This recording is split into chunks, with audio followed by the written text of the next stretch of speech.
नमस्कार, मेरा नाम है नील। दृष्टि आईएएस के एडिटोरियल एनालिसिस में आज आपका फिर से स्वागत है। इंडियन एक्सप्रेस से लिया गया संपादकीय सर्जन शाह साहब ने लिखा है। London school of economics, Cambridge, Harvard से पढ़कर आकर मुंबई में बस गए हैं सर्जन शाह साहब। लिखा किस पे है ये संपादकीय कि दुनिया में कुछ जो हो रहा है वो बहुत डिस्टर्बिंग है। क्या डिस्टर्बिंग हो रहा है, इस बात पर आने से पहले ये जान लेते हैं कि वो दुनिया जिसे हम आज जानते हैं वो हमें यूं ही नहीं मिली है। सदियों में एक विकास हुआ है। विकास के क्रम के बाद हर चीज में, चाहे बायोलॉजी के सेंस में हम लोग की खुद की उत्पत्ति हो या अंतर्राष्ट्रीय व्यवस्था की उत्पत्ति हो, ये सब कुछ एक विकास के क्रम से गुजरा है। उस विकास के क्रम में राष्ट्रों का निर्माण भी हुआ। साथ ही ये भी तय हुआ कि वो सारे राष्ट्र एक दूसरे के साथ बर्ताव कैसा करेंगे। ये नियम जो बने, कम से कम राष्ट्रों के सेंस में, इसी को कहा जाता है नियम आधारित अंतर्राष्ट्रीय व्यवस्था। यानी कि सारे राष्ट्र एक दूसरे से बर्ताव कैसे करेंगे। अमूमन माना जाता है कि यूरोप में कम से कम मध्यकाल में ऐसा रिवाज था कि एक बादशाह किसी भी बात पे दूसरे बादशाह की जो मिल्कियत है, जो दूसरे बादशाह की रियासत है, उसमें दखलंदाजी कर देता था। कभी धर्म के आधार पे कर देता था, कभी किसी दूसरी बात पे कर देता था। लगातार लड़ाइयां होती थी। वो यूरोप जो आज सभ्यता के गुणगान गाता है और ह्यूमन राइट्स की दलीलें देता है, वहां पर युद्ध कुछ ऐसे हुआ करते थे जिनको 30 years war, 80 years war, 100 years war कहा जाता था। यानी 30, 80 और 100 सालों का युद्ध। तो ऐसे ही एक 30 साल के युद्ध के बाद वेस्टफेलिया, जर्मनी की एक जगह है वेस्टफेलिया, वहां पर एक संधि हुई शांति स्थापित करने के लिए। उसमें पहली बार लिखा गया, एक लाइन आई। क्या लाइन आई कि कोई भी देश या कोई भी राज्य दूसरे राज्य के अंदरूनी मामलों में दखल नहीं देगा, उसकी संप्रभुता का सम्मान करेगा, सोवरेनिटी का सम्मान करेगा। ये बात कब आई, वो जुड़ा हुआ है आज के संपादकीय से। और माना जाता है कि जो बात जब से चली वो बात चल के बहुत दूर तक आ गई है। उसके बाद एक नियम आधारित अंतर्राष्ट्रीय व्यवस्था बन गई थी। कहा जा रहा है, संपादकीय ये कह रहा है कि रूस यूक्रेन युद्ध जो है वो इस बात को, या ये कहने वालों को कि नियम आधारित अंतर्राष्ट्रीय व्यवस्था बस एक मिथक है, उन कहने वालों को एक नई ताकत दे रहा है। देखते हैं ब्रॉड आउटलुक क्या है। जीएस पेपर 2 के इंटरनेशनल रिलेशंस को समझने के लिए ये संपादकीय महत्वपूर्ण है। इसलिए भी महत्वपूर्ण है क्योंकि रूल बेस्ड इंटरनेशनल ऑर्डर, ये वर्ड जो है, नियम आधारित अंतर्राष्ट्रीय व्यवस्था, ये शब्द बार बार दोहराया जाता है। अंतर्राष्ट्रीय स्तर पर भी, हमारे द्वारा भी उत्तरों में दोहराया भी जाना चाहिए। बट जो बातें हम दोहराते भी हैं, बौद्धिकता का उसूल ये कहता है कि हम उसका क्रिटिक भी जानते हो, आलोचना भी जानते हो। तो आज हम इसकी आलोचनात्मक पक्ष को समझने की कोशिश करेंगे। सर्जन शाह शुरुआत करते हैं कि यूक्रेन पर जो हमला किया है रूस ने, उससे क्या बातें साबित होती हैं। फिर वो थोड़ा इतिहास में जाते हैं। इतिहास की एक झलकी हमने अभी इस कहानी में पा ली जो मैंने थोड़ी देर पहले गाई, लेकिन उसमें कौन सा साल था, कौन सा महीना था, कौन सा मुल्क था, इसकी डिटेल में हम चर्चा करेंगे। फिर हम बात करेंगे कि दुनिया किन दो धड़ों में बटी हुई है, अंतर्राष्ट्रीय नियम आधारित व्यवस्था को मानने वाले लोग और वो लोग जो इसमें नहीं मानते, उन सबके क्या क्या तर्क हैं, वो तर्क कैसे सफल या विफल होते हुए दिख रहे हैं। अंतर्राष्ट्रीय व्यवस्था किन बातों पर टिकी हुई थी, क्या उसमें कोई डर का तत्व भी था, उसकी भी बात करेंगे। वो डर का तत्व अगर था तो क्या था, और था तो फिर क्यों कहा जा रहा है कि अंतर्राष्ट्रीय व्यवस्था टूट रही है, इसका जिक्र अंत आते आते होगा। फिर आखिर में हम जिक्र करेंगे कि इस स्थिति में भारत को क्या चीजें ध्यान में रखनी चाहिए और आगे की राह क्या होगी। तो ये है ब्रॉड आउटलुक। बिंदुवार चर्चा शुरू करते हैं। वही बात कि हाल ही में रूस ने यूक्रेन पर एक अप्रत्याशित हमला किया और कहा जा रहा है कि वो इंटरनेशनल रूल बेस्ड ऑर्डर, अंतर्राष्ट्रीय नियम आधारित व्यवस्था, जो पहले ही ढलान की ओर थी, उसको इससे और धक्का लगा है। समझ रहे हैं, ढलान पे है और धक्का लगा है। ये जानने के लिए कि पुतिन इस पॉइंट पर कैसे पहुंचे कि हमला किया जा सकता है, आसानी से किया जा सकता है, दुनिया में इसको लेकर हो हल्ला बहुत होगा, लेकिन वास्तविक बात कुछ नहीं होगी।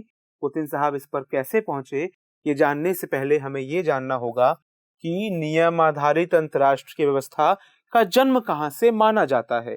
अब जब भी इस तरह की बात होती है, हर जगह से कुछ लोग आते हैं और कहते हैं कि हमारे यहाँ भी एक ग्रंथ था, उस ग्रंथ में ये बात पहले से लिखी थी, उस बात को आधार बना के या ना बना के आप कोई दूसरी बात क्यों कह रहे हैं।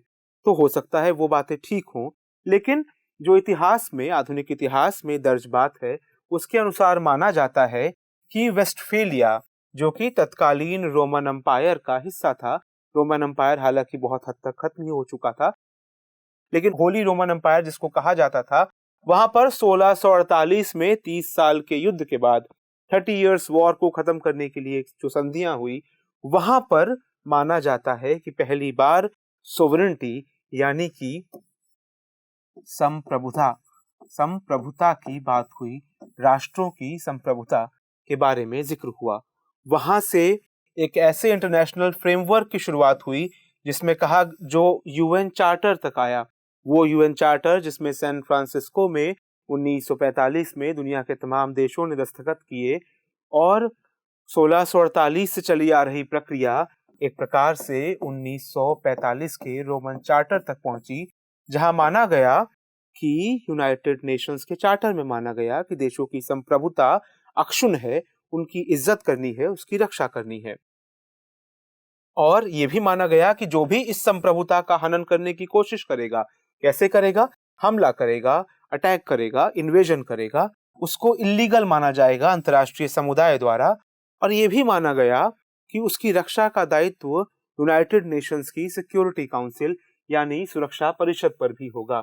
सुरक्षा परिषद जिसका जिक्र हम पिछले कुछ दिनों से बार बार करते रहे हैं, यूनाइटेड नेशंस यानी संयुक्त राष्ट्र के 6 प्रमुख ऑर्गन्स में से एक ऑर्गन है सिक्योरिटी काउंसिल या सुरक्षा परिषद, जिसके 5 परमानेंट मेंबर होते हैं और 10 मेंबर्स हैं जो 2-2 साल के लिए चुने जाते हैं।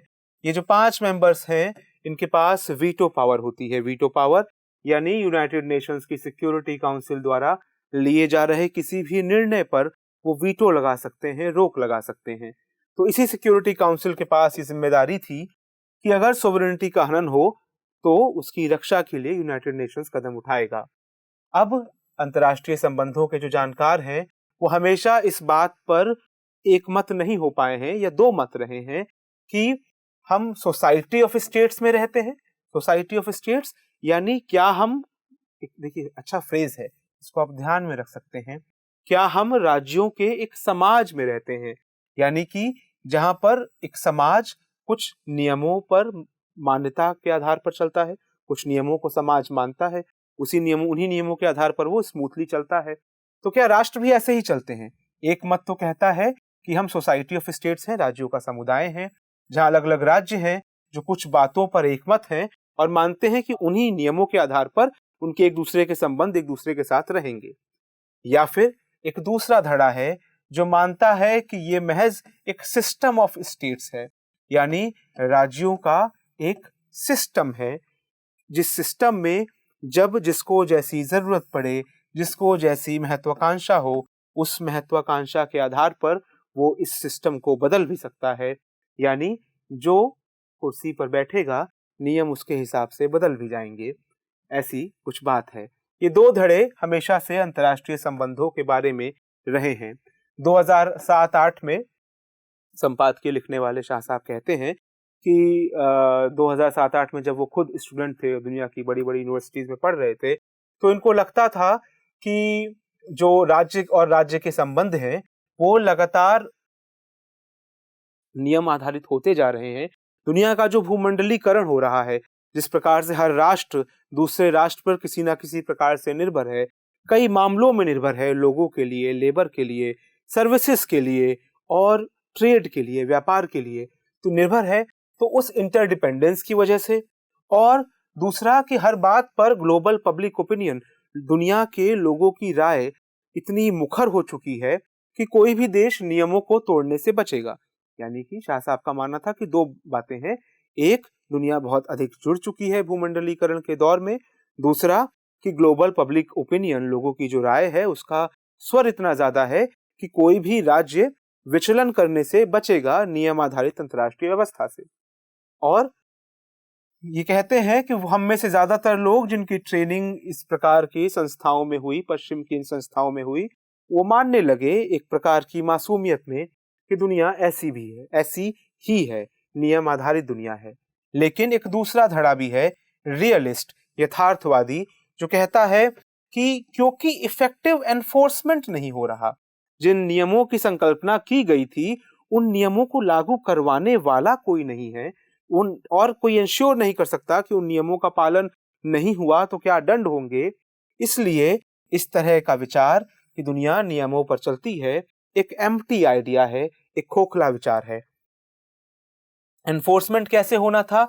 सिक्योरिटी काउंसिल के थ्रू होना था, लेकिन सिक्योरिटी काउंसिल वीटो जैसी शक्ति को अपने साथ लेकर बैठती है। जो भी बातें केवल उसके हित में हैं उन्हीं पर उनमें एक मत बन पाता है, और इसीलिए बहुत कम क्राइसिस हैं पूरी दुनिया के। जबकि दुनिया ने संयुक्त राष्ट्र या यूनाइटेड नेशंस बनने के बाद तमाम नरसंहार देखे, तमाम युद्ध देखे, तमाम अंतर्राष्ट्रीय शांति को नुकसान पहुंचाने वाली चीजें देखी, लेकिन बहुत कम बातें थी जिन पर ये 5 सरदार जो बनकर बैठे हैं यूनाइटेड नेशंस में एक मत हो पाए। और इसलिए एनफोर्समेंट जो है इन रूल्स का वो कभी लागू नहीं हो पाया। तो ऐसे में सवाल उठता है कि क्या केवल जो राष्ट्र के हित हैं और राष्ट्रों की जो शक्ति की जो पदानुक्रम है कि वो कौन कितना शक्तिशाली है और कौन नहीं, यानी राष्ट्र का हित और उनकी शक्ति का पैमाना तय करेगा कि उन राष्ट्रों के आपसी संबंध कैसे होंगे। संपादकीय कहता है कि कम से कम यथार्थवादी जो स्कॉलर हैं वो यही बात करते रहे हैं। इसके अलावा संपादकीय ये भी कहता है कि रूस ने जो हमला किया है हाल में यूक्रेन में, वो केवल एक उदाहरण है जो बताता है कि नियम आधारित अंतर्राष्ट्रीय व्यवस्था सच में चरमरा रही है। और संपादकीय ये भी कहता है कि ये आज की बात नहीं है कि चरमरा रही है। कई दुनिया के ऐसे तमाम देश हैं, इशारा ऑब्वियसली अमेरिका और यूरोप की ओर है, जो लिप सर्विस तो देते रहे हैं, मुंह से तो बोलते रहे हैं कि अंतर्राष्ट्रीय संबंध जो है वो नियम आधारित होने चाहिए, लेकिन जब जब उनके अपने हितों की बात पड़ी है तो उन्होंने भी नियमों की तमाम धज्जियां उड़ाई हैं। लीबिया पे किया हमला, इराक पे किया हमला, दुनिया आज भी भूली नहीं है।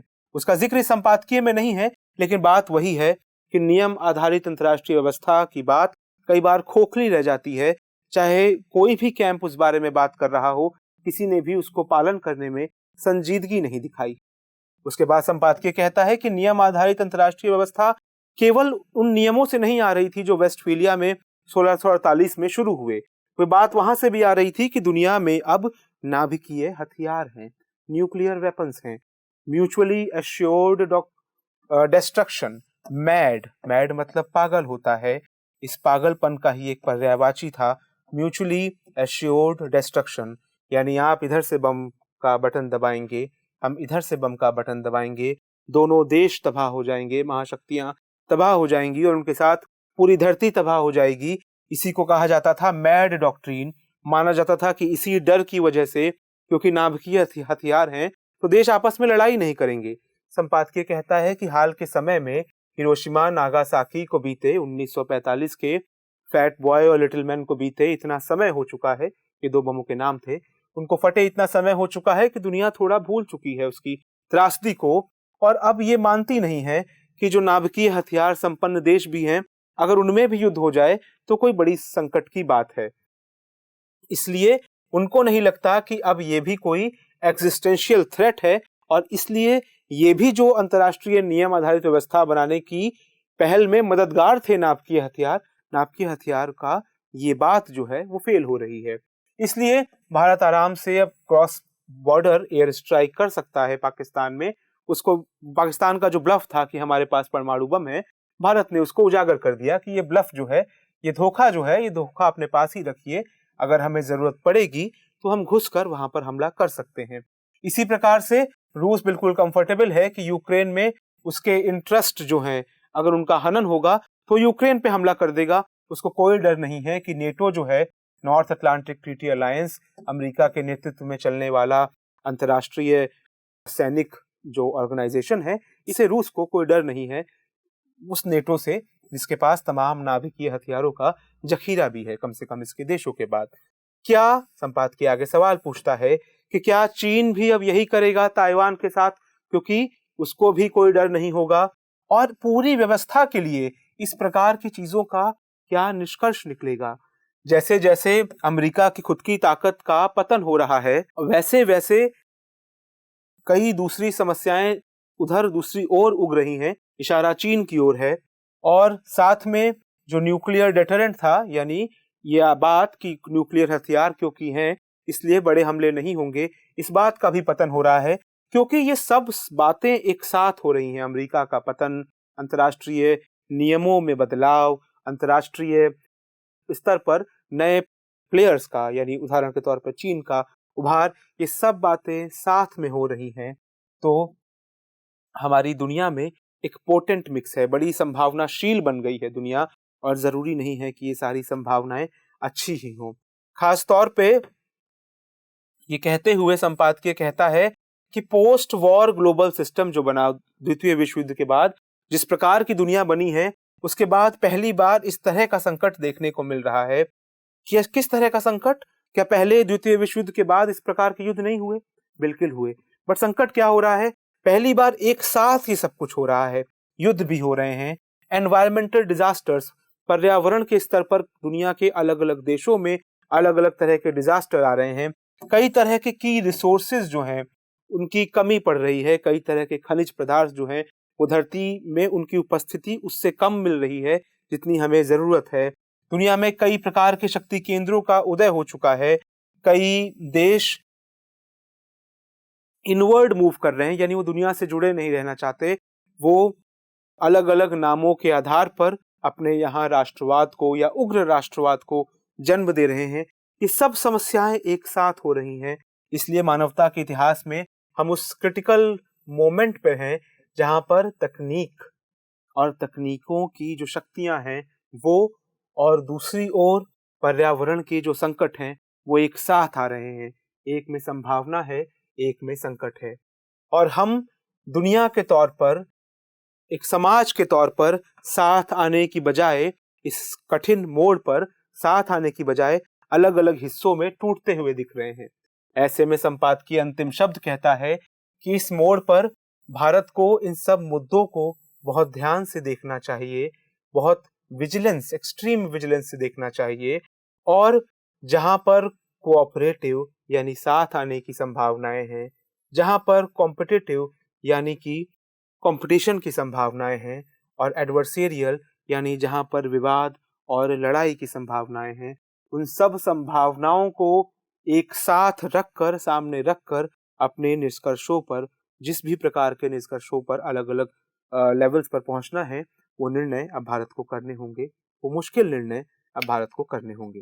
तो ये था आज का संपादकीय। हमने कुछ जाना कि जो बार बार हम बात कहते हैं, जिसको कुछ लोग जुमला मानते हैं, नियम आधारित अंतर्राष्ट्रीय व्यवस्था, ये बात अस्तित्व में कहाँ से आई, कैसे इसने इवॉल्व किया, इसका केंद्र बिंदु किस प्रकार से संप्रभुता था, क्यों माना जा रहा है कि इसका पतन हो रहा है, आज के समय में इसका पतन विशेष रूप से चिंता का विषय क्यों है, और ऐसे में हमें किन बातों का ध्यान रखना चाहिए। मिलते हैं अगले सप्ताह एक नए संपादकीय के साथ। तब तक के लिए नमस्कार।